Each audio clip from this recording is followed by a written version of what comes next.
조 감독님이 무슨 MC 같아 근데. 아, 그 MC분이 지금 오실 때가 됐는데 여기 오시나 본데요. 안녕하세요.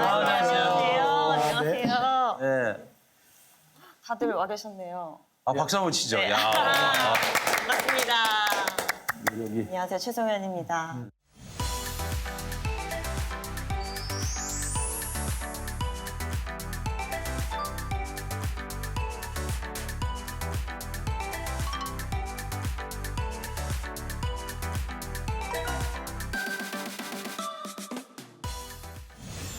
안녕하세요. 최송현입니다. 제 뒤로 지금 바다가 보이시나요? 정말 아름답죠? 여기는 제주 서귀포입니다. 오늘은 이 바다에 대해서 이야기를 나눠볼 건데요. 저와 함께 이야기를 나눠주실 네 분이 이 자리에 함께 하고 계십니다. 안녕하세요. 안녕하세요. 안녕하세요. 박수 한번 치고 할까요? 네, 반갑습니다. 저는 해양생물학자이자 지금은 이제 그 행정일을 좀 맡고 있는 재종길이라고 합니다. 저는 자그마한 이제 해양연구소를 운영하고 있고요. 그 주된 일은 그 수중 스포츠 전반에 이렇게 스쿠버 다이빙을 포함해서 그 전문지라고 할 수 있는 수중세계라는 잡지를 발행하고 있습니다. 저는 지금 제주도에 살고 있으면서 온 바다를 다니면서 온 물속을 다니면서 수중 촬영을 하고 있는 조은진 촬영 감독입니다.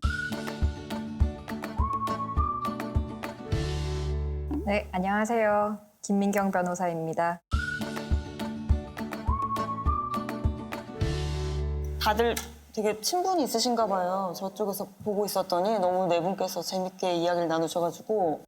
예, 우리 오래됐어요. 한 40년? 이선명 씨는 한 40년. 저는 좀 깎아주십시오. 아, 네. 40년이면 같은 년. 최소한 20년. 저도 좀 깎아주세요. 30년, 20년. 네. 순간 여러분들의 나이를 계산하고 있었습니다. 자, 그럼 이렇게 다이빙 경험이 많은 네 분의 다이버와 함께 오늘의 본격적인 이야기를 시작해 보겠습니다.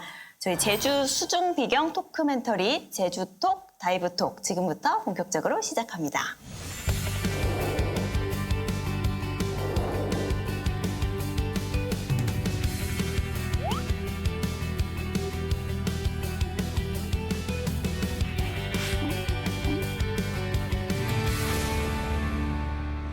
네, 여러분 혹시 제주의 수중비경 10선이라고 알고 계신가요? 저도 평소에 다이빙을 즐기기 때문에 뭐 이런 것이 있다라는 건 잘 알고 있는데 아직까지 이제 제주 수중비경 10선이라는 게 있다는 것 자체를 모르는 분들도 많이 있는 것 같아요. 감독님이 좀 소개를 해주시죠. 제주 수중 비경 10선은 제주 바다의 아름다움을 많은 다이버뿐만이 아니고 일반 국민들에게도 많이 알리고자 기획되어 있습니다. 그중에 첫 번째가 문섬, 연산호 군락지가 유명하고 대한민국에서 다이빙의 성지라고 하는 곳입니다. 그렇죠. 두 번째가 범섬인데요. 범섬은 범섬과 법한리 사이에 기차바위 포인트라고 해서 흘러는 조류 다이빙하기가 최고인 곳이고요. 그 뒤쪽에 해식 동굴이 깊이 있는데 네. 라이트를 켜면은 물고기들이 별같이 보여요. 이 숲섬은 바로 뒤에 있는 곳인데 이쪽은 그 다양한 어류가 있습니다. 그리고 거북이 포인트로도 유명하고 네. 서쪽에 형제섬이라고 있습니다. 네. 그 삼방산 사계리 바로 앞에 있는데 그 수심 한 9m에서 15m 사이에 아치가 5개가 있는데 그 또한 아주 절경입니다. 서쪽 지역에 비양도라고 해서 대한민국에서 뭐 지질학적으로 최고로 늦게 생겼다는 섬인데요. 그래서 천년의 섬이라고 그러는데 네. 거기에 물속은 수중 미로같이 생겼어요. 그리고 가파도 넓게 대한민국의 블루 코너라고 할 정도로 그러니까 직벽이 한 6km가 뻗어 있어요. 제주도에 볼 수 있는 모든 어류와 모든 산호를 한꺼번에 다 볼 수 있는 곳입니다. 제주도 북부 지역에 있는 그 화도라고 그러는데 관탈이라고 그러죠. 관탈섬. 네. 예전에 귀향을 오다가 그곳에서 관모를 벗었다 해가지고 관탈해가지고 관탈도라고 흔히 하고 있는데 제주 해양생물의 북방 한계탑입니다. 우도. 우리가 소가 누웠다고 해가지고 성산포 바로 앞에 있는 우도인데 그곳에는 낮에도 달이 뜬다 해서 이름이 붙여진 주간 명월이 있고 그 주간 명화를 보면 또 수중 동굴이 있어요. 네. 수중 한 120m 되는 동굴인데 상당히 낮아가지고 숙련된 이 케이브 다이버들만 들어갈 수 있는 그 우도봉 바로 밑에 있는 그 콧구멍 동굴로 유명하고요. 표선 금덕이요. 네. 우리나라에 하나밖에 없는 해저 분화구입니다. 마지막으로는 우리 제주도의 대표 명승이라고 할 수 있는 성산 일출봉 바로 밑에 있는 성산 자리여라고 하는데요. 자리가 진짜 많아요. 네. 근데 여기는 성산 일출봉의 그 지층을 물속 30m까지 그대로 내려옵니다.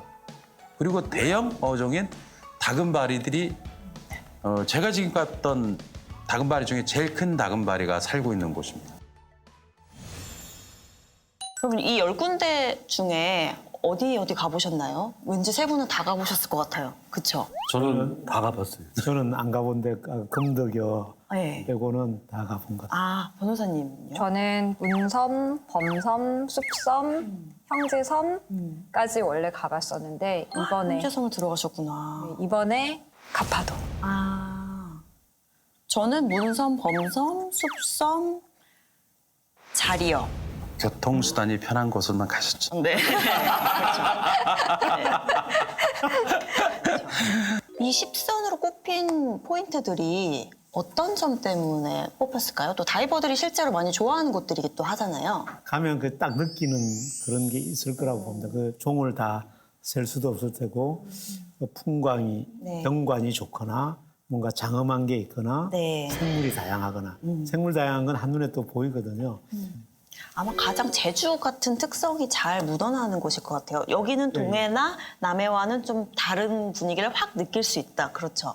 그러니까 온대 해역의 다이빙 사이트 중에서 제주도만한 곳을 찾기는 어렵다. 전 세계적으로. 네. 우리가 열대하고 자꾸 비교하면 기준점이 다르거든요. 네네. 근데 온대 해역만 보면 저는 뭐 제주도가 가장 우수하다고 보고 제가 외국을 뭐 소장님만큼 많이 다니진 않았지만 그래도 유명한 포인트 한 40군데 이상 제가 다녀왔거든요. 네. 그런데 그런 곳에서 전혀 볼 수 없었던 연산호 군락. 제가 여태까지 다녀본 중에서 문섬과 범섬만큼 멋있었던 곳은 어디에도 없었던 것 같습니다. 정말 그래서 해외 다이버들이 오면 그 연산호 군락에 정말 반해서 여기 꼭 다시 오고 싶다고 그렇게 말을 하더라고요. 지금 다들 뭐 말씀해 주셨는데 수중 비경 우리가 아무리 말로 해봐야 뭐 하겠습니까? 여러분들께 보여드려야죠. 그래서 이 네 분이 몇 포인트들 다녀오셨다고요? 독특하게 두 분씩 다녀오셨습니다. 그렇죠? 달라지 않았습니다. 네. 최종규 박사님 어디 다녀오셨습니까? 저 가파도에 다녀왔습니다. 네. 그 가파도는 뭐 학자만이 좋아하는 게 아니고 가본 사람이면 다 좋아할 만한 장소인데 그냥 한마디로 하면 그래도 제주도에 네. 원시림이 남아 있는 곳이다. 네. 저는 제가 그 제 박사님 저서로 네. 우리 바다 해양생물 그 책으로 물고기를 공부했었기 때문에 사실 그 해양생물학자의 시각으로 바다를 보면 어떻게 볼까? 저는 박사님의 시선으로 같이 옆에서 따라다니면서 다이빙을 한 거거든요. 네. 정말 좋았습니다. 스타일이 전혀 다른 두 분이 가파도 넙계를 다녀오셨다고 합니다. 제주도 서남 쪽에 있는 섬이죠. 좀 여름에 다녀오셨나 봐요. 두 분 다 반바지 입고 계시네요. 네, 한참 더울 때 네. 그날은 파도가 좀 있었습니다. 저게 가파도인가요? 저게 가파도인데 가파도는 서쪽 끝에 있고 모슬포 앞에 있잖아요. 그 가파도 모슬포 사이가 거칠어요. 서해의 영향, 그다음에 남해의 영향을 같이 받아서 그런지 몰라도 여기가 굉장히 다양한 어종이 또 많이 나타나는 곳이거든요. 직벽이 떨어지는데 직벽에 가면 네. 우리가 제주도다운 이제 맛을 또 느낄 수가 있죠. 거기는 뭐 해초리 산호라든지 돌산호라든지 여러 종류의 산호. 그러니까 모슬포가 김 변호사가 되게 얼어 있는 것 같아요. 그날 파도가 초등학생 같이 보여요. 선생님 얘기 듣느라 파도가 셌네요. 네, 파도가 많이 심할 땐 다이빙하기가 많이 힘듭니다. 지금 말씀 중에 직벽 말씀하셨는데 다이빙 안 하시는 분들은 직벽이 뭐야? 라고 생각하실 것 같아요. 어떻게 뼈는 생긴 그냥 섬이죠? 수직으로 이렇게 깎아지른 네. 그런 절벽인데 제주도가 지형이 그런 지형이 많아요. 네. 많은데 우리가 연산호가 많은 것도 그거와 무관하지가 않습니다. 네. 저것이 넙계예요. 이게 상징인 등대.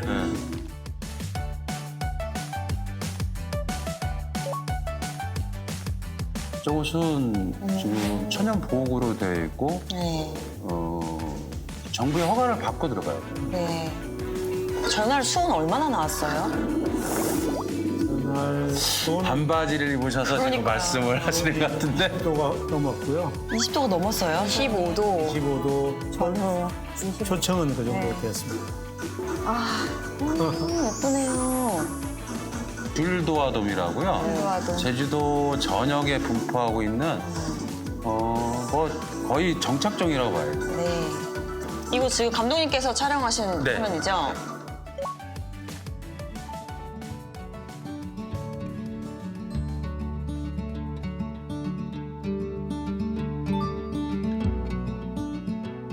목탁가오리라고 해가지고 노란 가오리라고 그러죠. 김명기 변호사 여기 처음 가봤다며요. 그래서 한번 말씀 좀 어땠어요? 아, 다금바리가 이만한 게 있었는데 원래 영상에 남아있지 않으면 본 것도 본 것이 아니다. 그렇죠.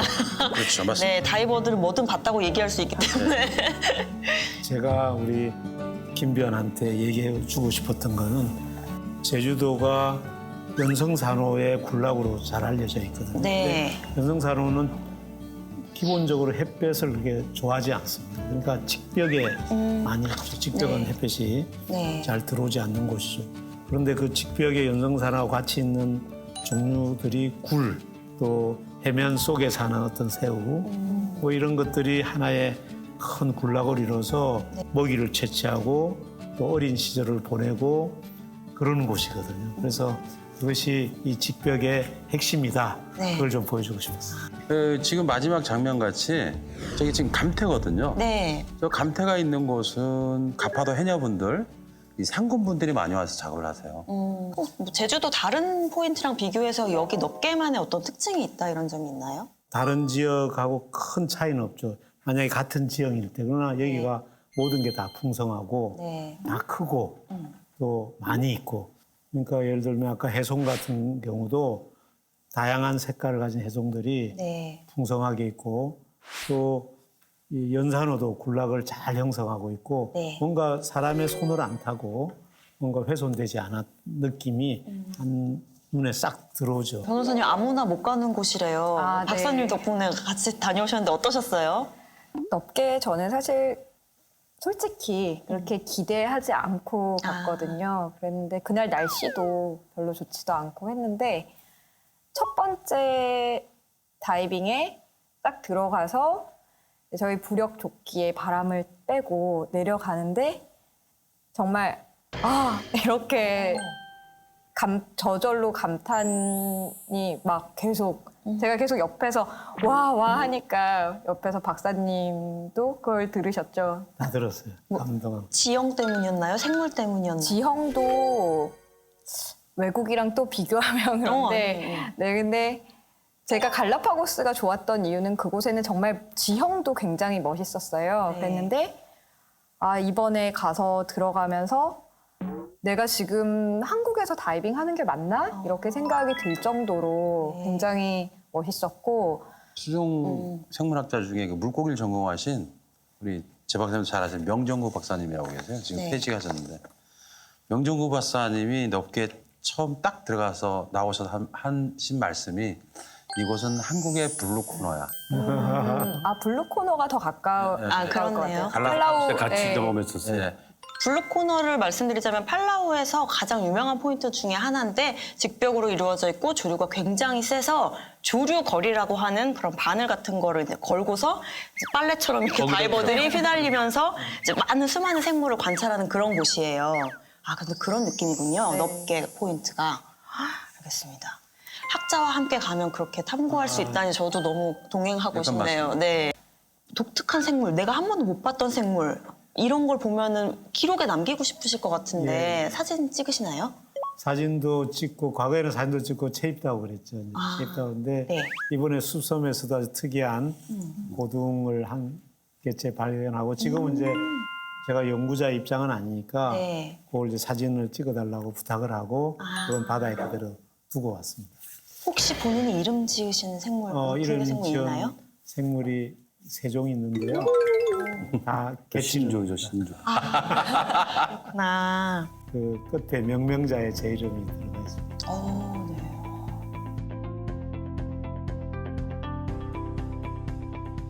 네. 이거는 어떤 영상일까요?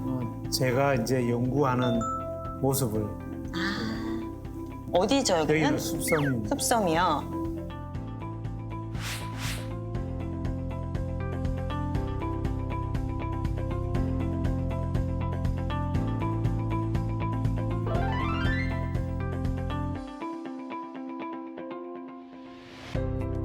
지금 슬레이트판에 막 펜으로 적고 계신데 뭐에 대해서 기록하고 계세요? 그날 제가 이제 생태계 조사로 들어간 건 아니고 네. 어떤 특이한 종들이 있나 보려고 들어가서 제가 본 종을 좀 그리기도 하고 아, 네. 또 제가 알고 있는 나가서도 기억할 수 있도록 저 개체는 이제 제주도에서 그렇게 많이 볼 수 없는 개체인데 이제 일반 시청자분들은 되게 신기해하실 것 같아요. 물 속에서 글씨가 써진다고? 예 이제 슬레이트에 이제 약간 거칠게 해서 네. 연필로 쓰면 지워지지 않는 연필이 있어요. 근데 저 작은 판에 다 섞을 수 없기 때문에 속기록 비슷하게 암호 같은 거 간단한 그림 뭐 이렇게 네. 해서 이제 나와서 다시 그걸 재정리하죠. 지금 보십시오. 얼마나 저 안에 수백 종이 있다고 생각하시면 되고 저기는 이제 거품 돌산호인데 제가 일부를 이렇게 저기 아주 작은 히드라 종류입니다. 네네. 저 히드라 종류는 가끔 우리가 따끔따끔 물속에서 따끔따끔하게 느끼는 그 종류인데 네. 저 굉장히 특이해서 제가 하나 채집을 해봤습니다. 여러분들께 말씀드리면 다이빙의 실력자라는 건 위아래, 그러니까 상하 좌우로 움직이지 않고 가만히 그 자리에 정지할 수 있는 게 실력이거든요. 근데 연구를 하거나 뭔가를 기록하거나 하려면 그 자리를 유지해야 하는 거니까 이게 일반적으로 그냥 앞으로 핀차면서 가는 펀다이버들보다는 힘든 다이빙, 그러니까 실력자의 다이빙인 거죠. 저 이제 사실은 실제 저기는 제가 그 어떤 생물을 조사하기 위해서 한번 한 거지만 네. 생태 조사할 때는 저보다 더 많은 장비를 네. 가지고 들어가기 때문에 지금 네네. 말씀하신 기본적으로 다이빙 실력이 갖춰지지 않으면 그렇죠. 조사하기가 좀 어렵다. 근데 저렇게 뭔가에 집중하고 뭐 촬영이라든지 뭔가 연구해서 기록하고 이러다 보면 본인이 어느 수심에 몇 분이나 있었는지를 잊어버리는 다이버들이 아마추어 다이버든 그런 사람들이 많잖아요. 그렇죠. 그래서 그런 훈련이 또 필요하죠. 그렇기 때문에 전문 가이드가 필요한 거죠. 외국 같은 경우에는 이 전문 가이드가 아주 활성화되어 있는데 우리나라는 좀 그게 좀 미흡한 것 같고요. 그나마 제주도에서는 우리 학자분들은 절대 혼자 안 들어가세요. 네. 혼자 안 들어가시고 그 일반 다이빙 샵에 있는 이 가이드분 중에 해양 생물을 잘 아시는 분에게 네네. 충분한 가이드피를 제공해서 네. 수중 가이드들이 옆에서 띄워주시고 올라가시고 내려가시고 가시죠 이렇게 사인을 하면서 하니까 상당히 안전한 다이빙을 하고 계신 거예요. 학자님들은. 혹시 그럼 공인경 변호사님 제주도에서 다이빙 해본 곳 중에 제일 좋았던 포인트는 어디인가요? 제가 뭐 한 곳을 딱 골라야 된다라고 하면 저는 범섬. 아, 범섬인가요? 혹시 이유를 알 수 있을까요? 그냥 저는 범섬이 좋아요. 이유는 없어요. 범섬을 가셨구나. 네. 지금 영상에 나오는 곳이 어디죠? 이게 지금 여태까지 나왔던 변호사님? 네. 여기 촬영 감독은 우리 김민경 변호사께서 아, 셀프캠이었나요, 방금? 네, 아까 그 셀프캠이었어요. 역시 반바지구만.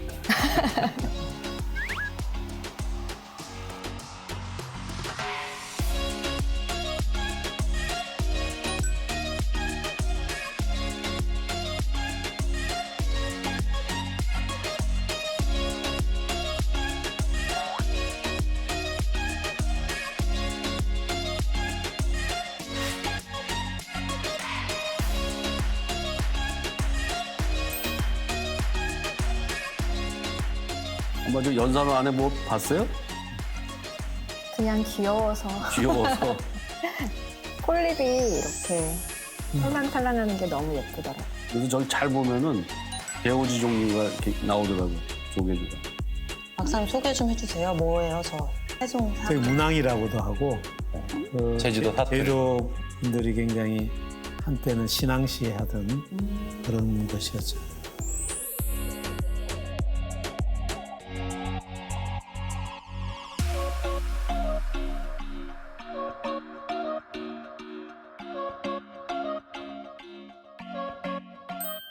저렇게 노란색, 보라색을 보기가 다른 데서는 쉽지가 그렇죠. 않아요. 어렵죠.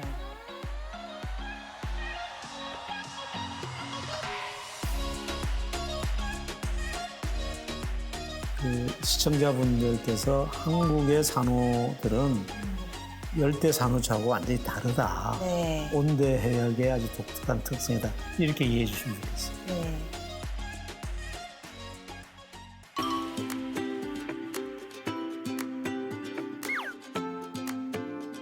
아, 여기도 낚싯줄이 많아요.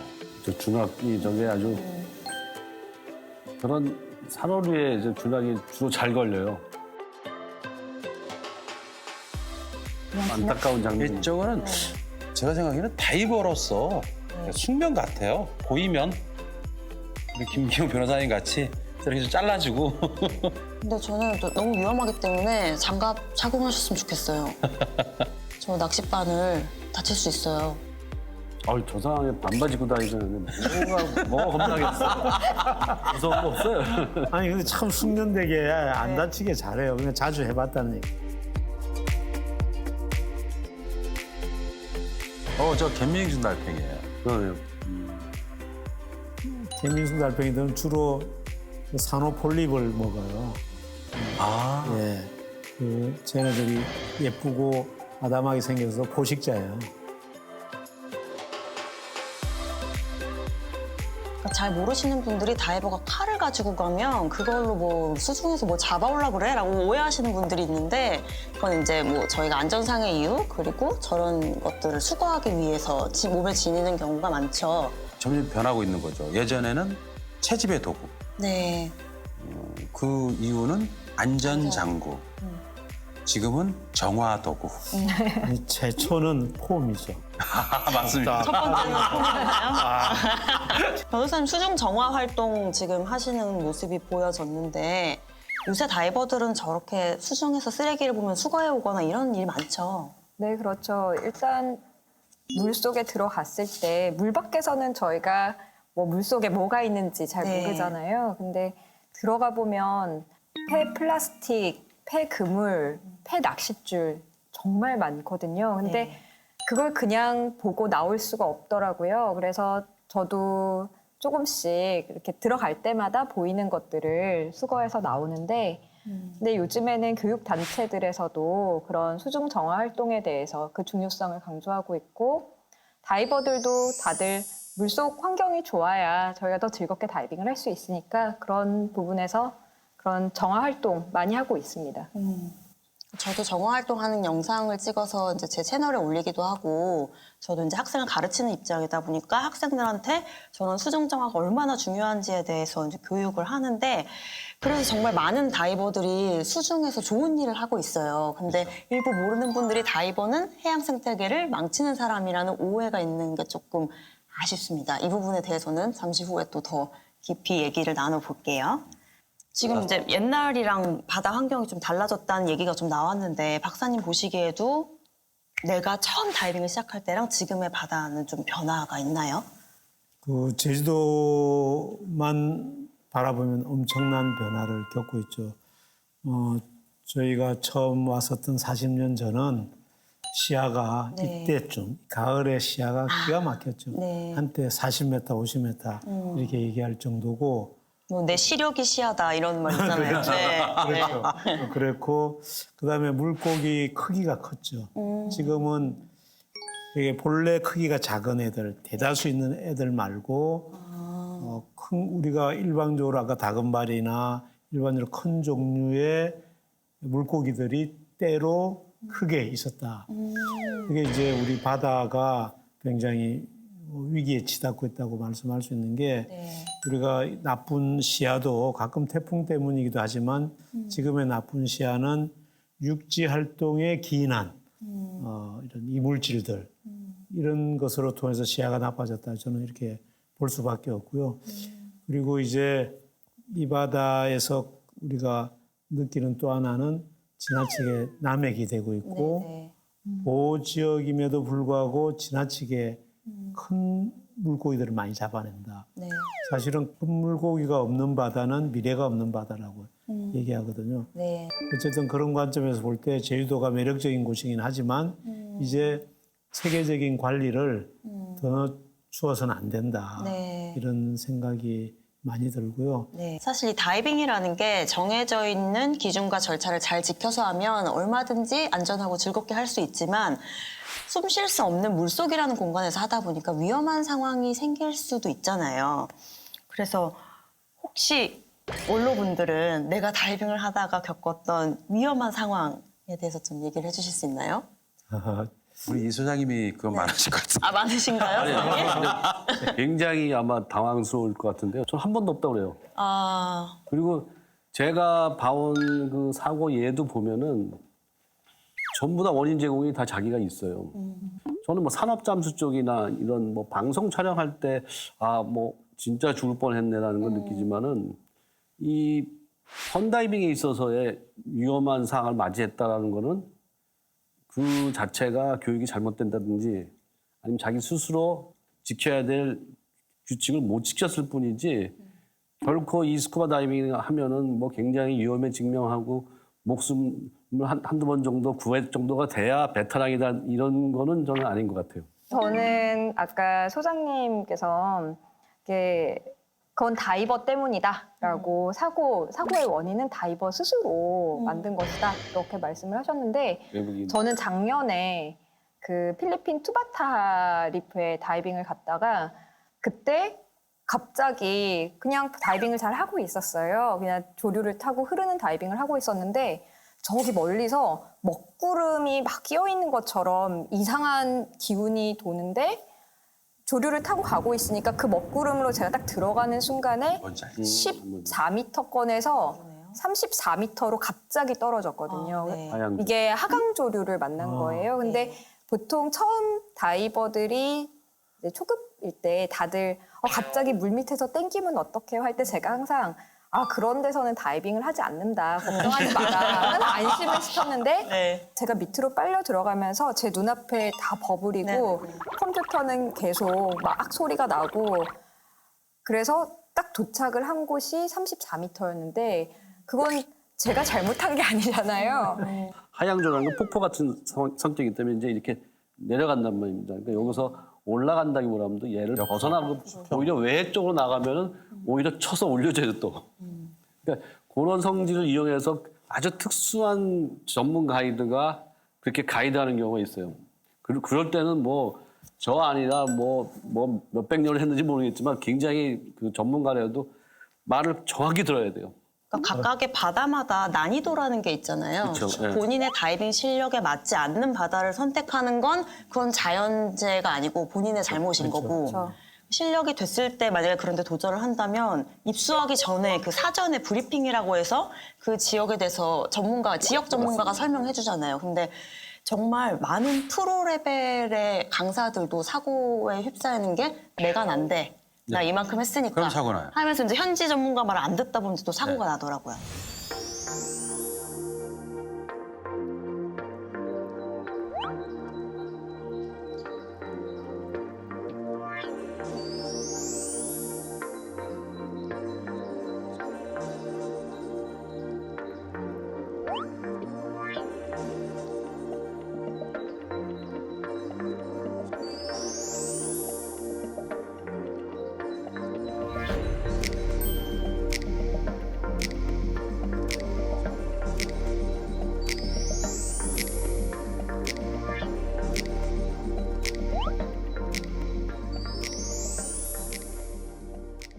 한국 다이빙의 산 역사의 증인 두 분께서 죄송합니다. 최근에 가기 어려운 곳을 다녀오셨다고 합니다. 어디 다녀오셨나요?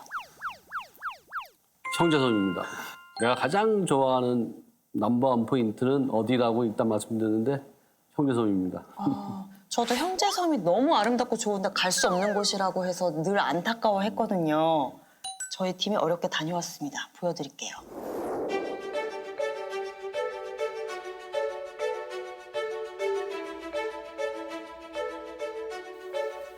그렇게 가기 어렵다는 형제섬에 두 분이 같이 가셨네요. 이곳이 형제섬이라는 곳입니다. 이 산에는 삼방산이 있고 바다에는 이 두 형제가 서로 마주보듯이 섬이 두 개가 있어서 형제섬이라고 하는 곳인데 아주 오래전에는 다이빙이 됐었어요.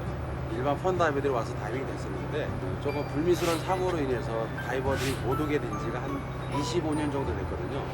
근데 오늘 이곳이 제주의 수중 비경 중에서 지질학적으로 지형학적으로 상당히 재밌는 곳입니다.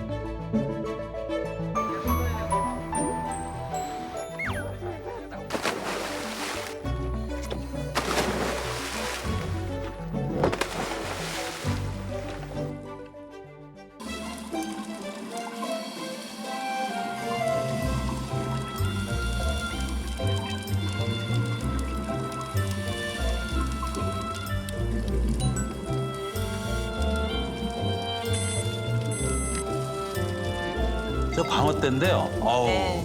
가파도 마라도 방어가 유명하잖아요. 네. 네, 쟤들이에요. 쟤들이 지금 회유를 하면서 크는 거예요. 너무 좋네요. 이렇게 자리 먹이가 많으니까 이 방어가 많을 수밖에 없어요. 다이빙 마렵다고 하는데 저 지금 다이빙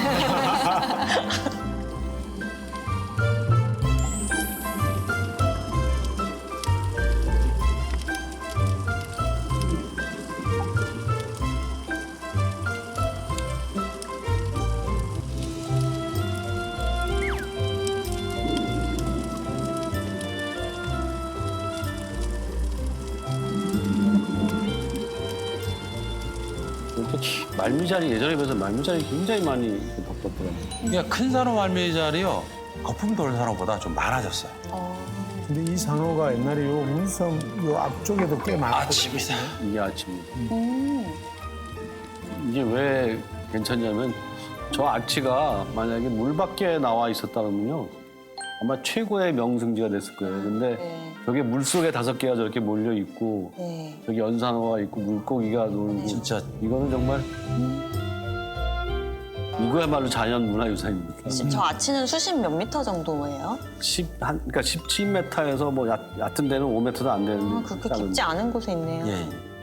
그러니까 1번 아치는 12m, 12m이고요. 3, 4번이 제일 낮고 대형 버스 2대가 지나갈 정도예요. 지금 이 카메라 드신 분이 소장님이신가요? 예, 선생님같이 생기셨잖아요.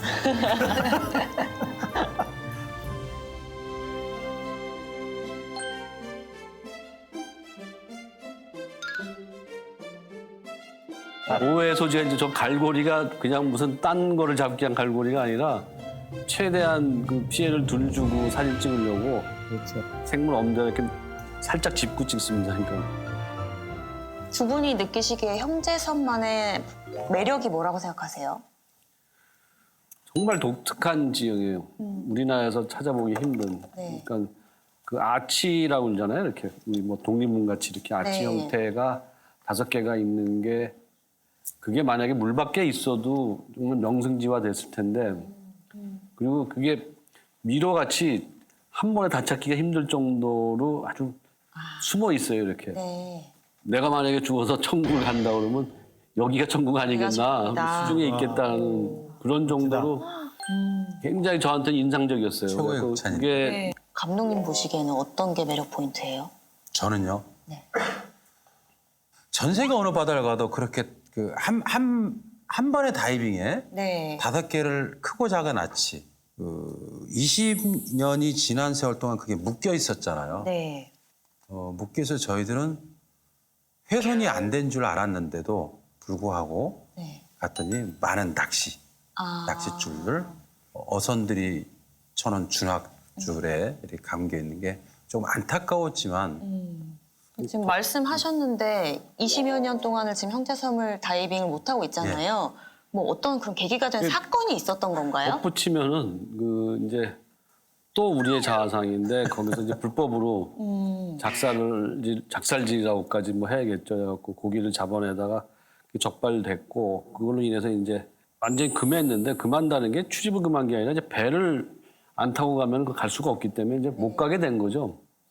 근데 아예 배가 근접을 못. 그러니까 배를 거기 있는 배를 빌려서 가야 되는데 뭐 전혀 안 빌려주니까 뭐 고기통 메고 간다 그러면 누가 못 맞겠죠. 근데 갈 수는 있어요. 그 작살질 행위가 그 자체가 형사고발이고 거기에 처벌을 받으면 되는데 그걸로 인해서 그 행위를 안 하는 우리까지 차단했다는 게 안타깝고 20몇 년 만에 가보면서 사계리 어창계가 금지해 준 게 처음같이 어떤 수문장 역할을 해줬다 그러면 참 고맙다라고 할 수 있겠어요. 근데 이제 수문장 역할이 아니라 가봤더니 막 준하게 엉켜 있고 안타까운 거는 그 준하게 잘 걸리는 데가 우리가 흔히 그 보물이라 할 수 있는 산호라든지 아까 말씀드렸던 해송 거기에 주로 칭칭한 게 있는 거예요. 만약에 해녀라고 해서 물질을 한다고 그래도 오히려 뭐 위험을 느낄 것 같아요. 언제 어떻게 준하게 걸릴지도 모를 정도로 막 돼 있고 반문했을 때 우리가 못 들어가게 함으로 해서 당신네들이 지켜낸 게 이거냐라는 그 점은 사실은 두 분의 얘기에 동의하면서도 그 안에 있는 어떤 아치라든지 또 그 산호의 군락의 가치를 이해할 기회가 없었다고 볼 수도 있는 거예요. 그러니까 누군가가 그걸 해줘야 되는 거지, 아는 사람이. 네네. 바다 자원은 특별히 관리 안 해도 유지가 된다는 거예요. 우리가 이상한 행동만 안 하면. 네네. 육상은 아까 골프장이나 농사는 사람들이 노력을 들여야 돼요. 시간과 노력, 자기도 경비를 깎아줘야 들여야 되는데 바다는 그냥 편하게 잘 큰 문제만 일으키지 않으면 얼마든지 네. 복원도 되고 자기 스스로 네. 이렇게 진행이 되거든요. 그래서 우리가 그것을 조금씩 오랫동안 현명하게 지속 가능하게 이용하는 방법을 지금부터 좀 노력해야 되고 다이버들도 그 점에 대해서 이해도 하고 또 교육도 좀 받는 네네. 그런 노력들을 우리 잡지사나 지역협의회에서 해주시면 감사하겠다는 생각이 듭니다. 열심히 하겠습니다. 그렇게 뭐 못 넘을 난간 같지는 않고 지금 그런 그 청년회 회장을 내가 만났었어요. 그 자연보호 해주면서 근데 많이 이해를 하더라고요. 이제 그 젊은 층의 이제 세대 교체가 돼서 뭐 희망은 있다고 봐요. 지금 이 세 분은 물속에서 뭔가 전문적인 일을 하시는 분들인데 김민경 변호사님은 물속에서 그냥 즐기는 다이빙 하시는 분이잖아요. 제주도가 펀다이버들에게는 어떤 것 같으세요?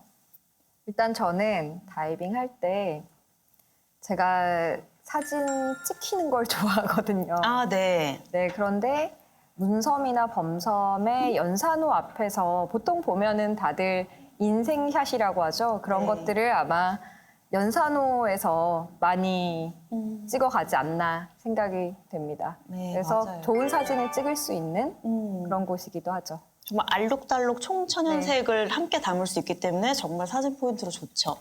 그 화산섬답게 그 물속의 지형이 어떤 때는 막 여기가 어디지 헷갈릴 정도로 아주 뭐 계곡도 있고 네.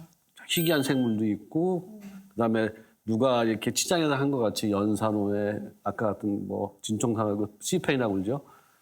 그 누가 저렇게 어떻게 예술가가 아닌 다음에 저렇게 꾸며놓을 수 있을까? 뭐 누가 봐도 뭐 펀다이버가 진짜 편하게만 해주면은 뭐 어느 바다에 결코 뒤진다고 보지는 않습니다. 네.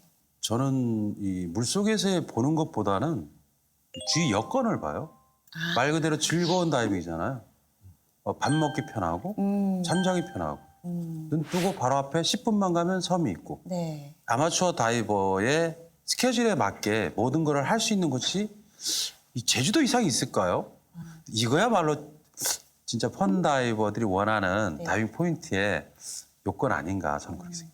사실 다이빙에 아예 입문하시는 분들은 아마 수온하고 얼마나 잘 보이냐, 시야? 이게 굉장히 중요할 거예요. 초보자들은 추운 바다, 잘 안 보이는 바다를 무서워하기 때문에.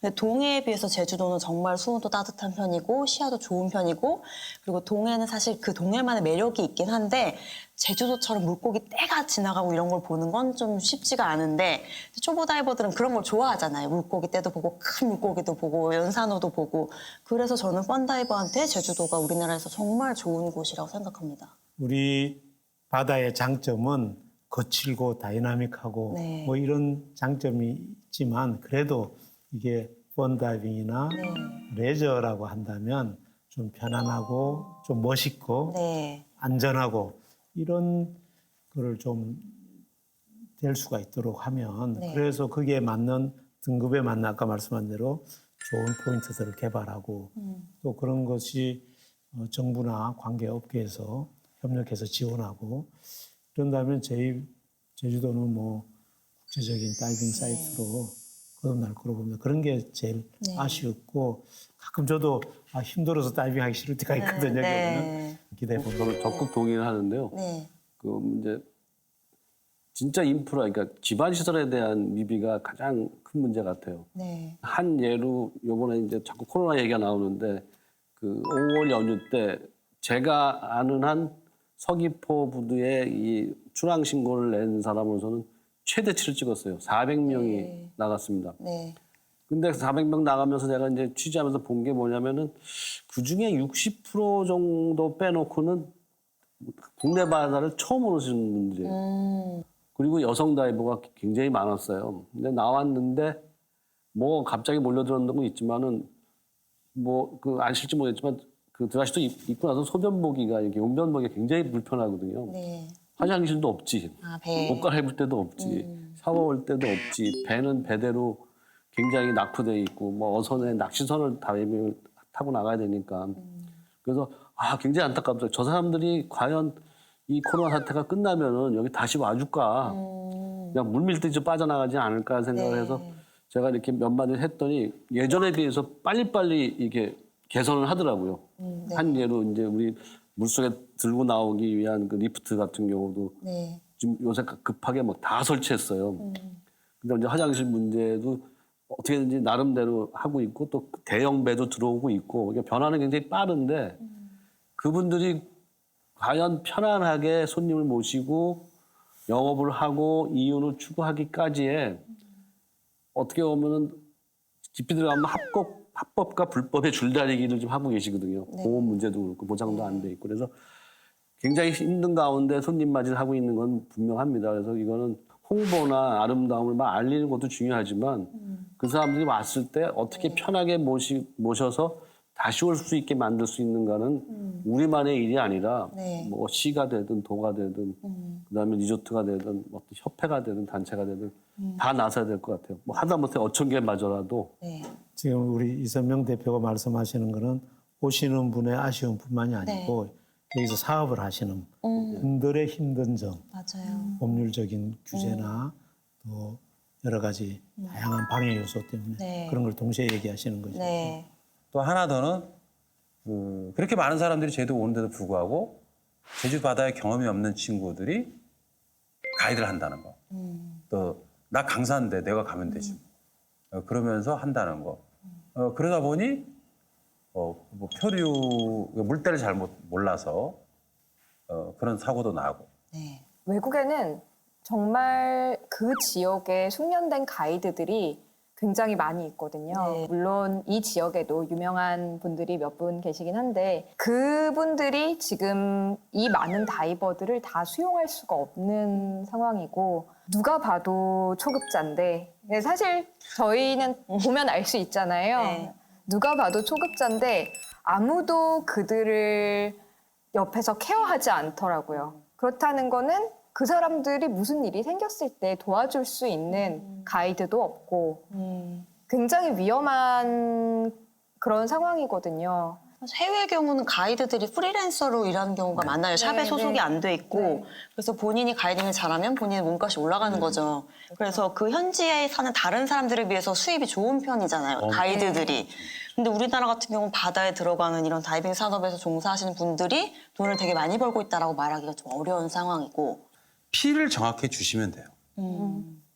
다이빙 피를 정확하게 다이빙 투어샵에다가 지출을 하고 우리는 4사람의 가이드 1명을 해주세요 라고 정확히 하면 되는데 그렇게는 얘기 안 하고 그냥 뭐 다이빙 1인당 얼마입니까 해서 싸고 싼 데로 가다 보니까 그런 문제점이 발생이 되고 우리나라 사람들이 외국에 나가서 다이빙을 할 때는 이렇게 팁이라고 하죠. 수고비를 주는 걸 되게 당연하게 생각을 하고 다 팀이 같이 가면 수고비를 다 모아서 우리를 위해서 열심히 뭐 가이드를 해준 친구들한테 그 수고비를 주는데 한국에서는 그런 문화가 아직 정착이 안 돼 있기 때문에 사실 어떤 영세한 샵에서 전문 가이드를 고용하기란 쉽지 않겠죠. 아무래도 뭐 노동 관련 법률도 있고 그러다 보니까 쉽지 않을 텐데 프리랜서로 활동하시는 분들한테 정당하게 그 대가를 지불할 수 있다고 하면 그러면 분명히 좋은, 더 훌륭한 그런 가이드들이 많이 나올 거라고 저도 생각을 하거든요. 지금 뭐 아쉬운 점 얘기하다 보니까 또 얘기가 많이 나왔는데 사실 처음 다이빙 시작하셨던 시절과 비교해보면 국내 다이빙 상황도 굉장히 좋아지지 않았나요? 예전에는 그래도 그 불편함이 있어도 네. 이 다이빙을 할 수 있다는 거 한다는 자체만 해도 막 좋았고 오직 체력만 믿고 이게 해왔죠. 그러나 아까 말한 것처럼 이 사업이 좀 안정화되려면 이 사업에 종사하는 직업인들이 수입도 어느 정도 유지가 돼야 되는데 그런 거는 지금이 더 열악해졌다. 네. 이렇게 좀 정리를 하면 될지 모르겠네요. 제주 수중 비경 10선이 선정된 이유가 이 포인트들이 앞으로 세계적인 다이빙 포인트로 성장했으면 하는 마음에서 선정이 됐다고 말씀을 드렸는데 그럴 가능성이 있다고 생각하시나요? 네, 물론이죠. 저도 있다고 생각합니다. 네, 저도. 물론이죠. 그러면 가능성 무한한데 이게 정말 그렇게 되기까지는 또 여러 가지 해결해야 될 과제들이 있을 것 같은데요. 저는 곧 마케팅이라고요. 홍보. 그렇죠. 네, 홍보. 뭐 제주도에 뭐 진짜 다이빙 스팟이 너무 좋은데도 불구하고 홍보를 못하면 그 문제가 있고 그는 솔직해서 저희들이 못하죠. 계속 아까도 가이드 이야기가 나왔었는데 지금 제가 아는 제주도에 있는 강사님들 굉장히 훌륭한 강사님들 많거든요. 근데 그런 분들이 이제 가이드를 해주실 때 그 점에 대해서 뭐 당연하게 받아들이지 말고 우리가 외국에서 했던 것처럼 그분들에 대해서 충분하게 예우를 해줄 수 있으면 좋겠다. 이건 그냥 제 개인적인 바람입니다. 사실 샵들도 어려움이 많아요. 올해처럼 코로나 때문에 사람들이 몰리면 왜 더 많이 직원을 고용해서 이 사람들 편하게 해줘야지 왜 소수의 인원으로 이걸 다 커버하려고 하면서 이게 막 엉켜 이렇게 하는데 만약에 이제 인원을 막 더 늘려서 고용을 했다가 다시 이 제주도 붐이 훅 꺼져버리면 그분들은 또 이제 그거를 해결할 방법이 없는 거예요. 네, 근데 이런 논의들이 기본적으로 자원이 되는 관광 자원이 되는 자연이 네. 좋아야죠. 지금 자연이 날로 악화되고 있는데 이것은 두 가지 원인이라고 봅니다. 하나는 우리가 기후변화의 영향도 일부 있고요. 그러나 더 큰 원인은 관리가 안 돼 있는 거죠. 네. 이것을 체계적으로 누가 책임지고 관리를 안 하는 거죠. 지금 우리가 병을 앓고 있다. 뭐 단적으로 얘기하면 우리 오분자기 먹기가 힘들어요, 요즘에. 그다음에 여러 가지 큰 물고기도 엔젤만큼 먹을 수가 없어요. 네. 이런 게 다 이 자원이 크게 감소한 거거든요. 그럼 그걸 진단을 하고 그것이 문제점이 있다 그러면 문제점 해결 방안을 찾고 그게 예산을 과감하게 투여하고 네. 그래서 이 과정을 여러 가지 드라마나 또는 다큐멘터리나 홍보물로 널리 알리고 사실 이 과정도 굉장히 중요하거든요. 여기에 다이버들이 동참하고 그래서 안전한 그리고 생태계가 잘 유지된 제주도가 있다 그러면 네. 우리나라가 갖고 있는 그 전 세계의 지명도나 이런 걸 볼 때 틀림없는 다이버의 아주 메카가 네. 전 세계 다이버들이 올 수 있는 좋은 장소가 될 거라고 생각합니다. 네. 일단은 밥상은 차려진 것 같아요. 준비는 돼 있고 그 다음부터는 어떻게 하면 이제 손님을 끌어들이기 위한 방법과 준비는 누가 할 것인가 했을 때는 우리만의 문제가 아니라 지금 이 방송을 보고 계시는 시청자 여러분들의 몫인 것 같아요. 자연환경을 누리고 하는 데 있어서 굉장히 오래도록 끌어가 보자.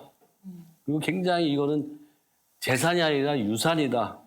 라는 사고방식의 그 인식의 변화가 좀 필요할 것 같습니다. 저희 다이버들이 이렇게 사랑하는 이 수중 비경, 저희뿐만 아니라 더 많은 분들이 지금보다 뭐 앞으로 10년, 20년, 30년 후에도 더 많이들 찾아보고 계속해서 이 아름다운 바다를 즐길 수 있도록 우리 모두 노력해야 할 점이 많다는 거를 꼭 기억해야 할 것 같고요. 그래서 꼭 제주 수중 비경 10선이 많은 분들에게 알려지고 또 사랑받는 포인트가 됐으면 좋겠습니다. 고맙습니다. 네. 오늘 함께 해주신 여러분들 정말 감사합니다. 해양생물학자 재종길 박사님. 네, 감사합니다. 네, 그리고 수중 잡지를 만들고 계신 이선명 소장님. 네, 오늘 유익했습니다. 네. 그리고 제주 도민이시죠. 수중 촬영 전문가이신 조은진 감독님. 네, 변호사이신데 다이빙도 베테랑이신 김민경 변호사님 네 분 함께해서 정말 즐거웠습니다. 감사합니다. 네, 저희도 정말 좋았습니다. 감사합니다. 네, 감사합니다.